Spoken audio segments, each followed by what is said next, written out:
Bien, bonjour chers amis, j'espère que vous allez bien. J'ai toujours un plaisir de renouer avec vous.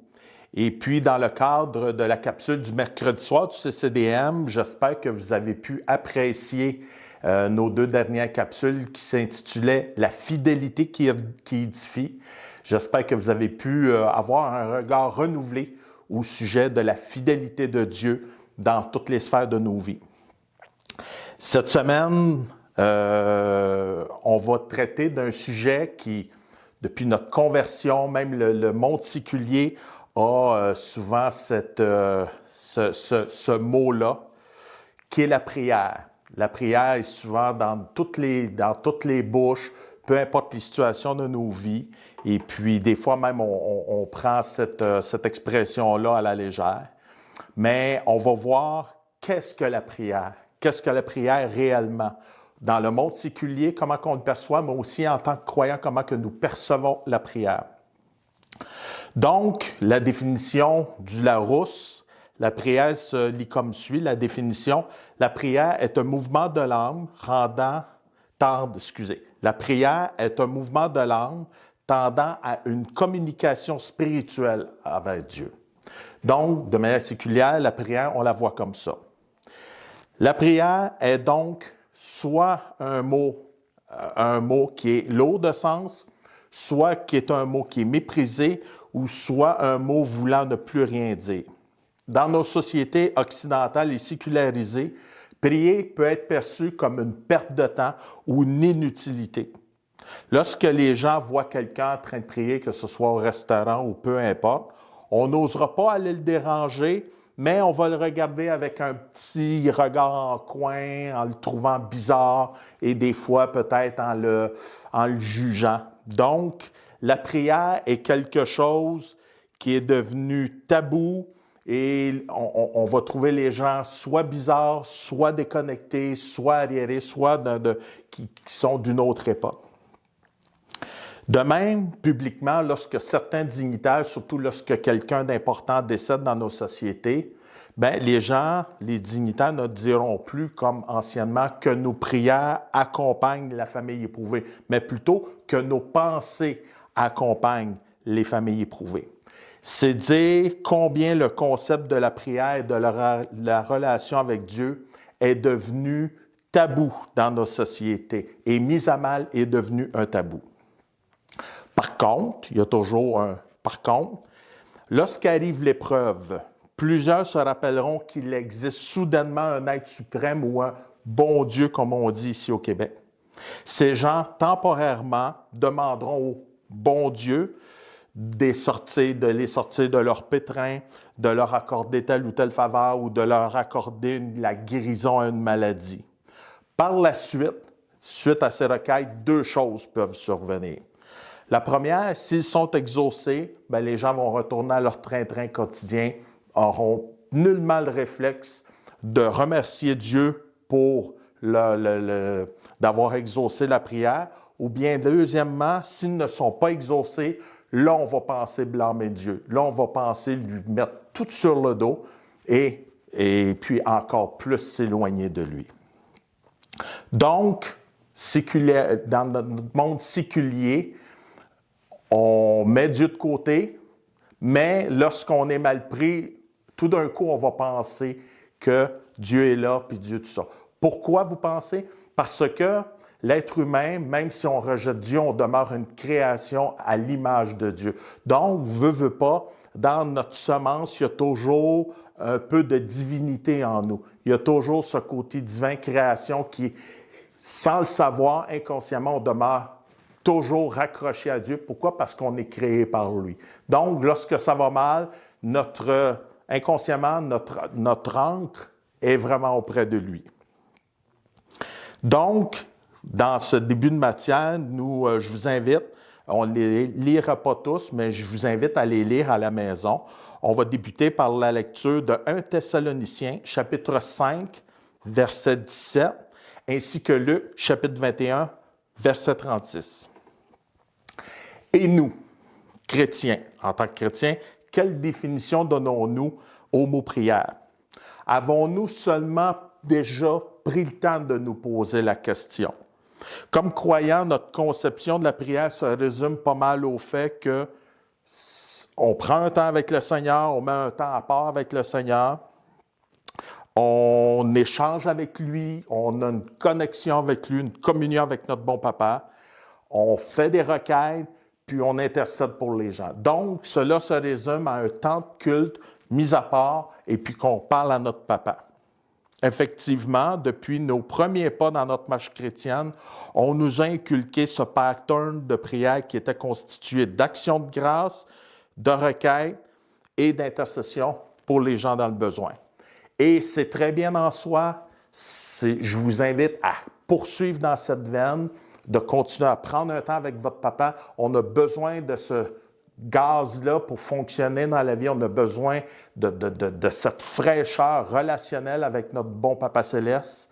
Mais la question qui se pose, est-ce qu'on peut aller plus loin? Est-ce qu'on peut pousser plus loin non seulement les bienfaits, mais de l'expérience de la prière? Est-ce qu'on peut aller plus loin? Pouvons-nous faire de la prière une seconde nature, en être imbibé? Et puis, vous savez, si on prend une éponge, vous savez, lorsque l'éponge est sèche, ne contient plus d'eau, mais l'éponge est dure, elle est sèche, puis tout ça, elle peut même casser. Lorsqu'on la trempe dans un seau d'eau, on la mouille, on l'imbibe, et même si on la tord comme il faut, l'éponge va demeurer humide, va demeurer souple, va demeurer de meilleure forme que si l'éponge est toute sèche. Donc, on peut prendre cette métaphore-là de l'éponge puis de dire, est-ce qu'on veut être des éponges spirituelles qui allons être imbibées de prière, imbibées d'action de grâce et d'une prière qui va être vraiment faire partie de notre constitution humaine. Et c'est sur ce terrain-là que je veux vous emmener aujourd'hui. Donc, dans la poursuite de ce sujet qui est très intéressant, je vous invite à faire les lectures dans Romains, le chapitre 8, les versets 26 et 27, dans Job, chapitre 37, verset 19, ainsi que Psaume 38, verset 10. À la lumière de ce que vous allez venir de lire, ces trois passages nous font découvrir un tout autre volet de la prière. On parle ici de souper inexprimable. Ce dont on mentionne ici, c'est lorsque nous arrivons à bout de ressources et on sait très bien que dans notre constitution humaine limitée, à un moment donné, on vient saturer, on vient à bout de ressources, on manque de gaz en bon québécois. Donc, on a besoin de quelque chose d'autre qui va nous propulser plus loin. Donc, on arrive à bout de ressources quand que nous nous trouvons affaiblis. C'est alors que le Saint-Esprit peut nous venir en aide concrètement, soit en nous donnant les bons mots, soit en mettant sur notre cœur les sujets de prière que Dieu veut ou désire que l'on prie. Et le Saint-Esprit peut même intercéder à notre place. Lorsque nous arrivons à bout de ressources, le Saint-Esprit est non seulement la troisième personne de la divinité, mais de la Trinité, mais il vient c'est notre compagnon. Il est autour de nous, il est en nous et il peut intercéder à notre place. Également, l'Esprit Saint peut prendre place dans notre temps de prière d'intercession et non seulement qu'on va reconnaître une révolution de nos temps de prière en étant en compagnie avec le Saint-Esprit, mais il y a également trois choses qui peuvent se produire.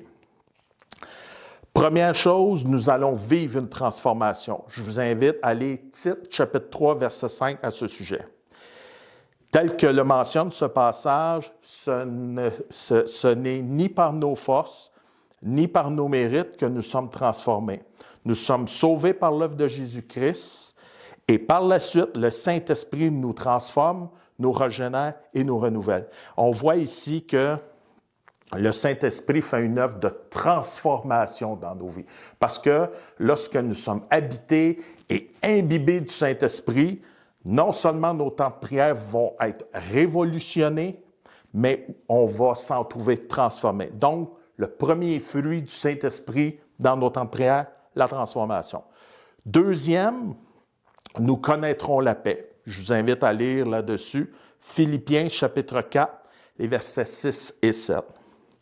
Chacun d'entre nous vivons à un moment donné dans sa vie des moments d'inquiétude, de tracas, tout ça, qui peuvent venir obscurcir et faire retarder obscurcir notre foi, dis-je bien, et faire retarder l'activation des promesses de Dieu pour notre vie. Et c'est humain, et je vous invite à ne pas vous sentir coupable, ce n'est pas toujours de la faute de l'ennemi, mais dans nos vies qui roulent à 200 000 à l'heure, dans toutes nos occupations, notre famille, nos enfants, nos obligations, nos emplois, ça va vite. Et on a beaucoup de responsabilités, on a beaucoup de choses à rencontrer, on est très occupé et préoccupé. Donc, c'est normal d'avoir des tracas, d'avoir des inquiétudes, de ne pas être confortable, d'avoir des pensées fugitives à ce niveau-là. Mais un bon temps de prière en compagnie du Saint-Esprit viendra certainement nous faire goûter à la paix. Et je veux simplement vous apporter ce petit témoignage-là dernièrement. Pour ceux qui le savent, je suis chauffeur d'autobus et j'étais au métro Côte-des-Neiges pour relever un autobus à cet endroit-là, à Montréal. Et puis, il y avait un kiosque au métro, il y avait un kiosque tenu par des chrétiens. Donc, je passe à côté, puis je les salue et je leur dis, bien, soyez bénis. Puis, une jeune fille qui était certainement d'un groupe de jeunesse, début âge adulte, était tout contente de savoir que j'étais chrétien. Puis, elle l'a m'enlacé, tout ça, puis elle a pris un temps de prière. Et c'était une prière très simple, de bénédiction, un bon temps. Et je vous dis, cet après-midi-là, j'ai vécu une joie que ça faisait longtemps que je n'avais pas vécu. Une joie qui était loin d'être humaine, loin issue d'une prière doctorale, mais c'est une prière simple, faite par une jeune fille, et puis j'ai été béni. Donc, quand le Saint-Esprit est dans quelque chose, on connaît la paix et on connaît la joie. Donc, deuxième fruit, la paix. Troisième fruit de la présence du Saint-Esprit dans nos prières, ça va justement nous emmener à porter plus de fruits. Je vous invite à lire Colossiens chapitre 1, les versets 9, 10 et 11.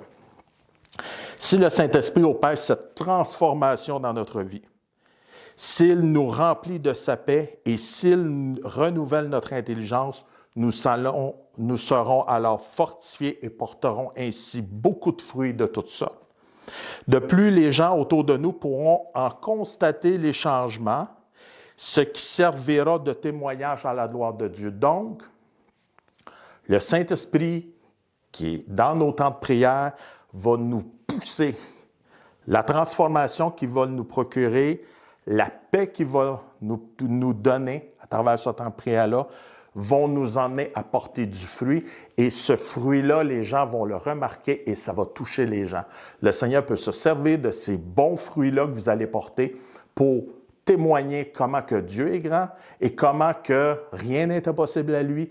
Et ça va être des fruits de paix, de joie, de toutes sortes. Donc, le Saint-Esprit au sein de la prière peut vraiment, vraiment avoir un énorme impact en vous amenant à porter du fruit. Donc, en conclusion à cette capsule, à la lumière de ce que nous venons de méditer, il y a deux questions que nous pouvons nous poser. La première, est-ce que je prie de manière mécanique et par mes propres forces?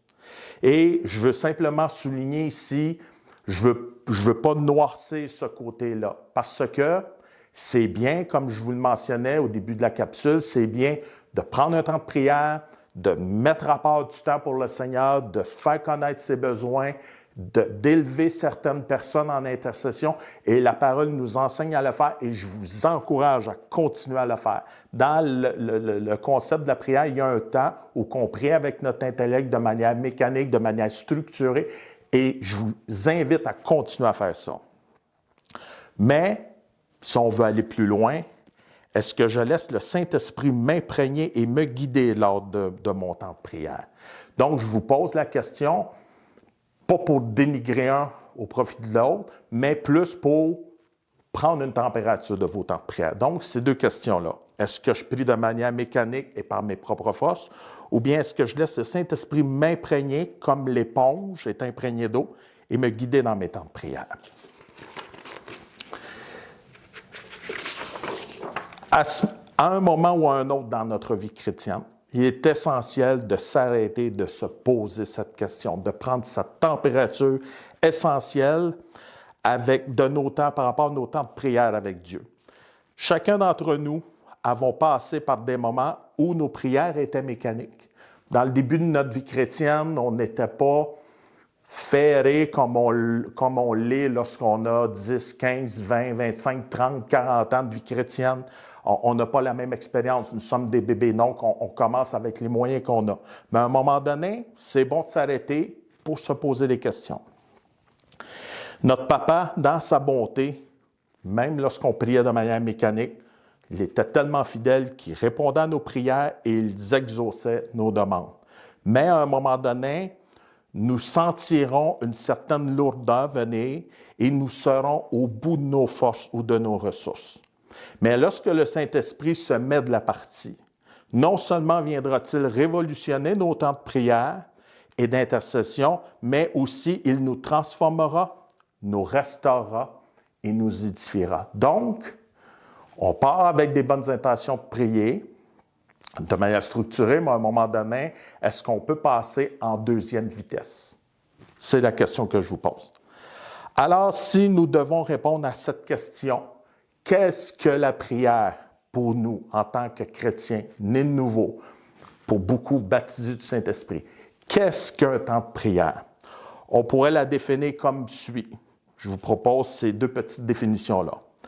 La prière est un temps de communion privilégiée avec Dieu, exprimé par des soupirs exprimables et inexprimables et guidés par le Saint-Esprit. Ou bien, la deuxième définition, la prière est le chemin qui mène à Dieu et qui est fréquemment parsemé d'embûches, mais qui mène à la victoire.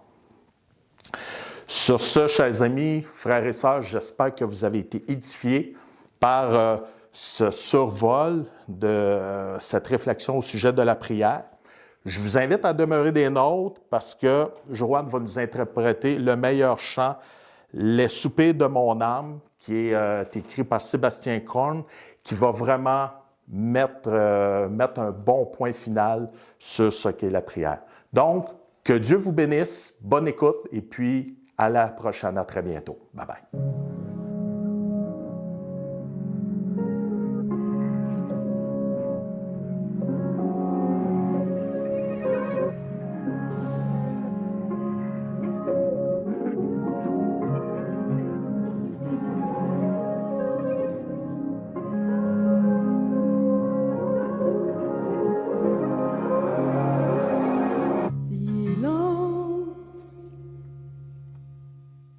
Tu m'appelles dans le silence,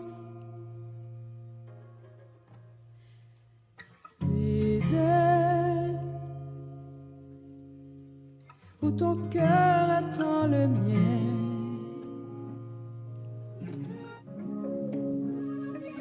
Ô Père, j'ai résisté à ta présence.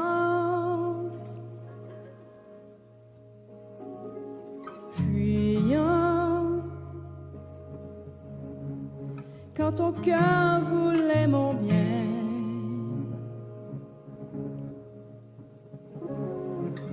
je fais taire au fond de moi le bruit qui me cache ta voix. Je te redonnerai la place, ta place.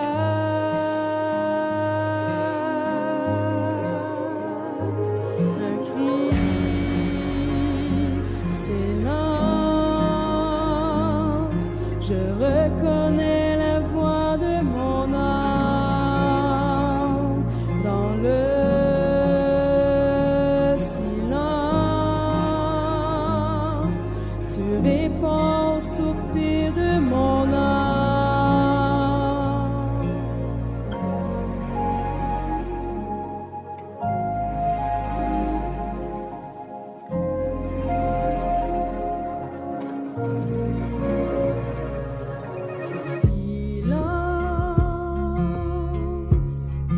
tu m'appelles dans